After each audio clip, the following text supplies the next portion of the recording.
Well, hello, sons of God. My name is Prophetess Keys Truth, or Minister Keisha, and welcome to my podcast, L.I.T. Where on this platform, we're all about living in truth. Well, on today, I have some food for thought and knowledge for further research for you guys as we look at this word atheism. Atheism, spelled A-T-H-E-I-S-M. which the dictionary defines it as the disbelief or lack of belief in the existence of God or gods. As a Google overview states, how many gods are there? The number of gods vary greatly across different belief systems, making it impossible to give a single definite answer. While some religions, like those following monotheism, believe in one God, others, like Hinduism and ancient Greek religions, acknowledge many gods. The number of gods worshipped throughout history and currently is also debated, with the estimate ranging from 1,000 to millions. So let's go back and look at that word atheism. Again, meaning the disbelief or lack of belief in the existence of God or gods. So I have a question for you. If Yahweh, who is the Jewish God, if he was the true and living God, Yahweh, and you didn't believe in Yahweh, would you be an atheist? Or what about Jesus, who the Christians believe in? If Jesus was or is the true God and you don't believe in Jesus, are you atheist? Or what about the Muslim God Allah? If you didn't believe in Allah and Allah is the true and living God, would you be atheist? Or what about Buddha?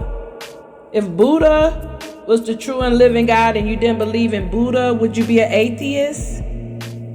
I asked you this question because the scripture in Jeremiah 51 tells us that the whole world has drunk the wine of Babylon and has went mad.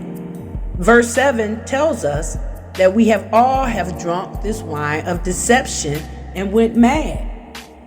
They took us into this trance and caused us to go into a mentally ill state. Who took us into this trance?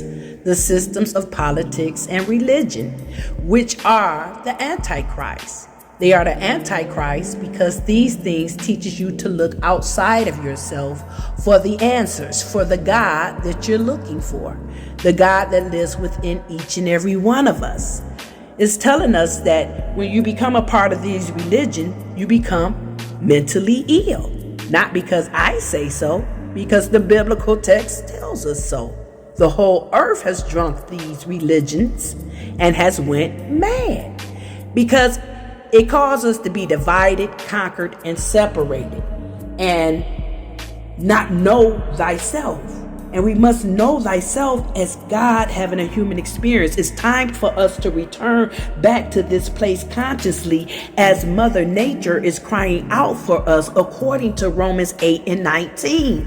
The whole earth is crying out for the manifestation of the sons. It's time to know thyself. Know thyself as what? As God having a human experience. For we must all come into the reality that life is just a movie and we are living in the consciousness of the divine, and the divine is pretending to be each and every one of us. It's time to come out that trance, and it's time to know thyself. That's why the scriptures tells us that he is the author and the finisher of knowing thyself, not the faith of knowing thyself. Knowing thyself as who? God having a human experience is we allow this mind to be in us that was also in the Christ, who counted it not robbery to find himself equal with God. In this age of knowing, which represents the age of Aquarius, it's time to awaken now. The spell is lifted. The veil has been lifted, and it's time for your eye to be single that you may know thyself. Go within and know the greater that lives within, and you will know thyself as God having a human experience. God is a frequency, and it's time to tune in to know thyself. It's time to wake up. And so, that is the point of this message, sons. It's such a passion to me that we come out of this deception that the biblical text is telling us that we're in, not only in Jeremiah, not only in Habakkuk chapter 1, not only in Romans chapter 1, but so many other places in the Bible. Even the Christ said, don't rejoice that the enemy was subject to you because you used my name. Rejoice that your name is written in the heavens as one of having authority, just like I do, a God having a human experience. Ashe and Ashe. Like and subscribe to this channel.